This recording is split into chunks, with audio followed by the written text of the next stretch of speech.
guys. Good to see everyone. It's great to be here in Indianapolis. Love the combine. Great opportunity to improve our team, and the city's been great. I've been coming here since 1997, and I loved every moment I've been here, and glad I'm here. Happy to take any questions. Omar, when it comes to the quarterback position, is there a preference that you Yeah, I'd say, ideally we'd like to keep one of the guys that we had with us last year, but until we don't have anyone under contract, so until that happens, all options are on the table. When making a pick, how do you value upside versus What do you mean? When making a pick, how do you value a player's upside versus position? Okay, I'd say, every player is different and every pick is different.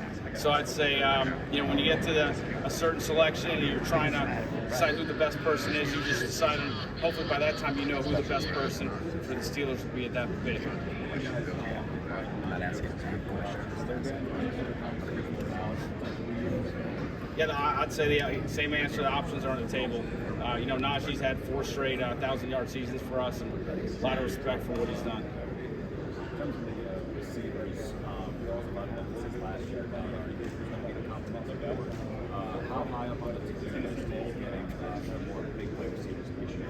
Yeah, I think, based on how the season ended last year, the reality is we got to get more playmakers. I think we all recognize that, and this process starts now. Omar, to piggyback off that question, what goes in the process of evaluating the free agent pool with receivers and bringing in a guy that's a veteran that's proven versus taking the chance on a high upside draft pick? Yeah, you evaluate all of it, and sometimes you might do both. You don't know, and there's opportunity. There's always right now. There's an opportunity to prove your team. It might be through the draft, it might be through free agency, through the trade options are out there. So all options are out there. Is it harder than it's been in the past to find later round offensive line? That's the cool thing about being here in Indy.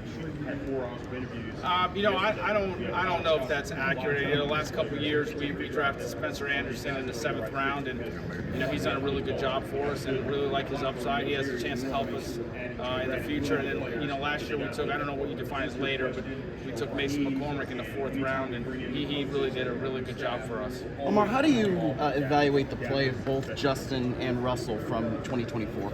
How do I evaluate The play of your quarterbacks? Yeah, there were good things from both of them. Glad to have had both of them with us. It was a good experience, and both of them really great people.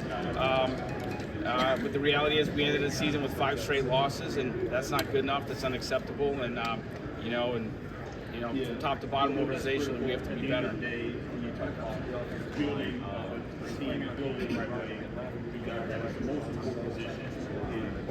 Yeah, I think as we stand here right now, I think it's safe to assume that Broderick, will start the offseason at left tackle, and he played that successfully at Georgia, and so we'll see how that shakes out. And you can have a draft where you don't get a quarterback out of it. So you just have to make sure when you see a quarterback, you believe to be a future. He got better every week. Excited to have him, and excited what the future holds for him. Does he believe in height, weight, speed, guidelines, 5 positions? And what does it take for you to kind of sway much? Yeah, that's a good question.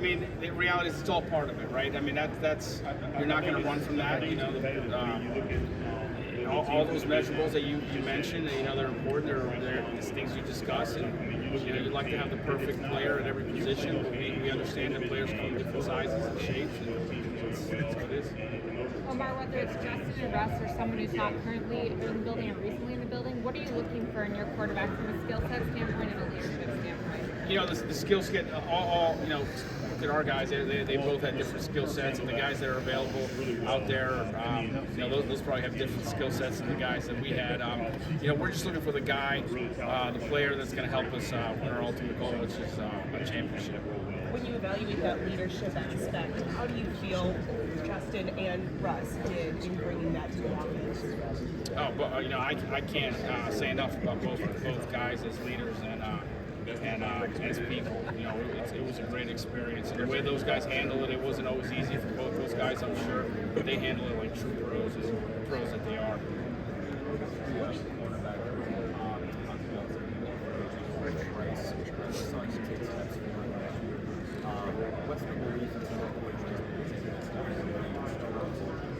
really like Corey. The reality is the durability has been an issue, and until the durability is not an issue, that's a position that we have to keep our eye on. How would you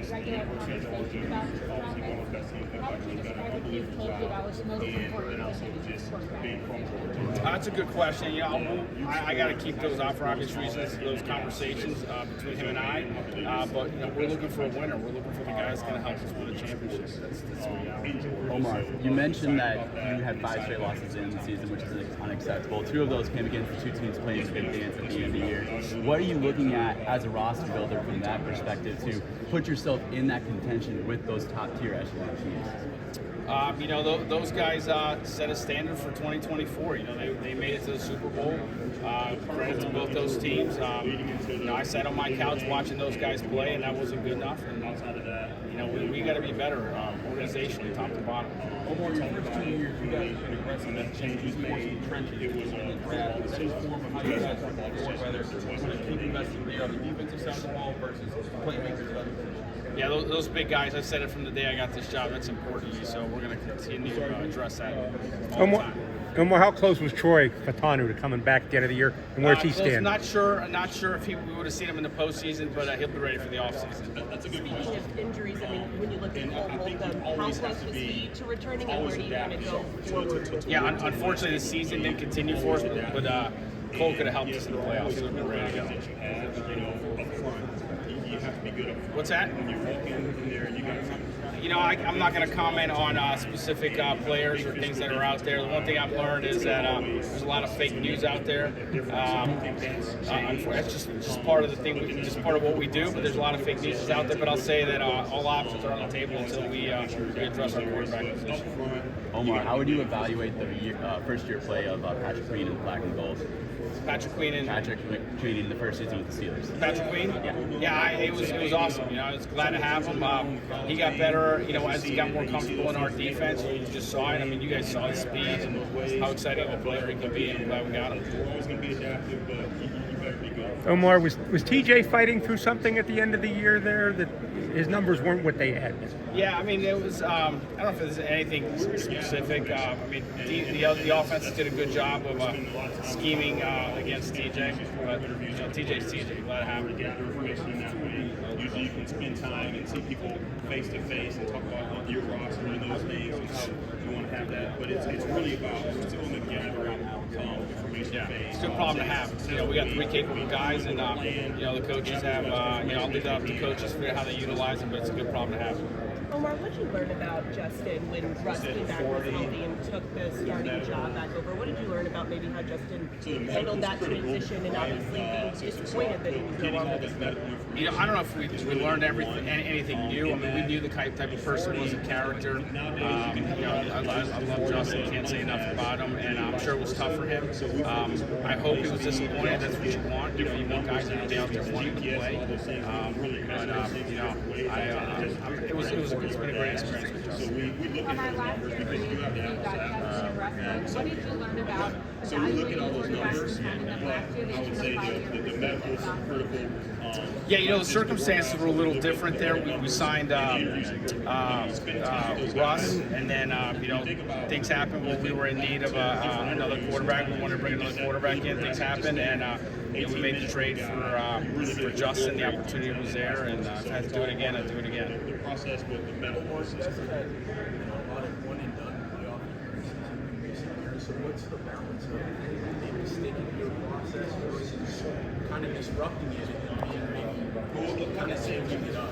We haven't won set right now. Yeah, obviously, we didn't win a playoff game. That's unacceptable. I'll say every single year we look at our process, how we can get better, how we can adjust, and that happens every year, and it's happening this year. Now you have to say discipline as we continue to gather the information. We assess team intelligence. We meet with the players and really get background. TJ's one of those legacy guys that I was around Hines Ward and Troy Polamalu. Those guys played their entire careers, and that's a special thing. And I'm hopeful and confident that TJ will be one of those guys. Is that an August type of thing again? I don't want to get into details of that. it's been different depending on the circumstances that persist. But TJ's been a big part of this team, and I'm confident and hopeful he'll be here for a long time. When you take how the Eagles won the Super Bowl in the trenches, you guys have obviously been presented the trenches, you said it yourself, is it confidence that you guys are building a roster in the right way, that kind of roster construction can win a Super Bowl? Yeah, it's credit to those guys. They did their roster and what they did. They won a Super Bowl, and I can't speak for how they did it, but I can tell you, I can learn and observe. But we've had a desire to build in the trenches and on both sides of the ball, and that's going to continue. Would you want him to diversify out the 3-tech, 5-tech? Yeah, I think KB has the flexibility to play anywhere on the defensive line. So.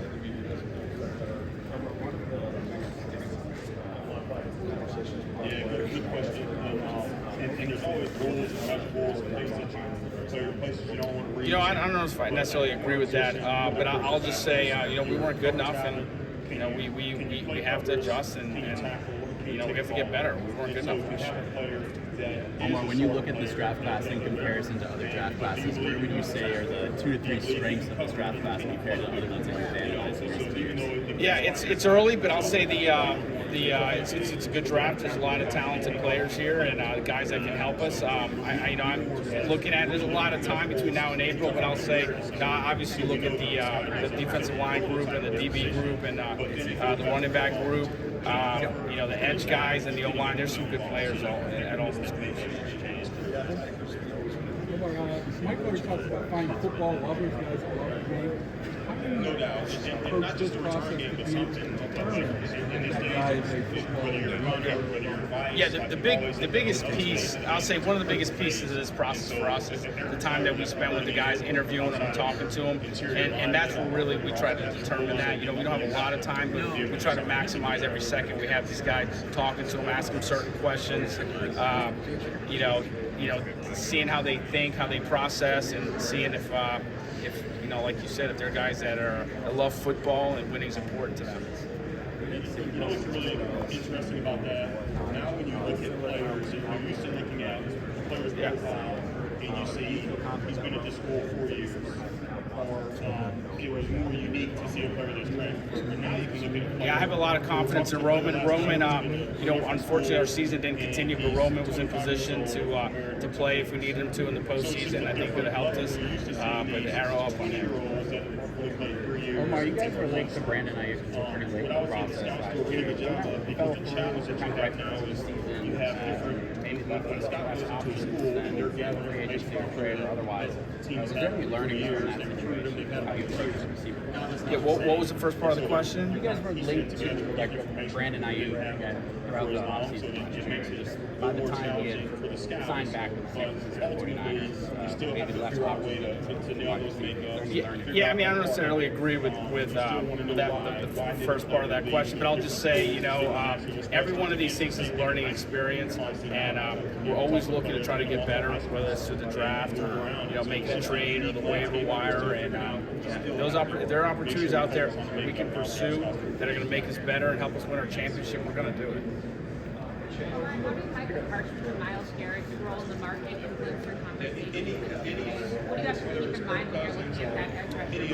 I think every one of those situations is a little different. I'm not going to comment on another team's players, but obviously we want TJ here for a long time, and we'd like to do our part in trying to get something done at the right time. And I think he feels the same way. We'll see where it goes. Yeah, Kyle's a really talented player. He's done some really good things, and you can see, and you can make a highlight tape and see all the things. You'd like to find the guy that's going to help us, but we talk like we don't have a guy under contract right now, so all options are on the table. At this point, where Kyle is in his mind this offseason. Anyone? Omar, what's the status on Ryan Watts? I know he had surgery after the season. Is he going to be ready to go for team activities? Yeah, Ryan. We were really excited about Ryan's progression last year. He just got better and better every week, and it was just unfortunate. he had a significant injury, and we'll see how all that shakes out. But was really disappointed how that ended for him because, man, that young man was really trending in the right direction. Good. Thanks, guys.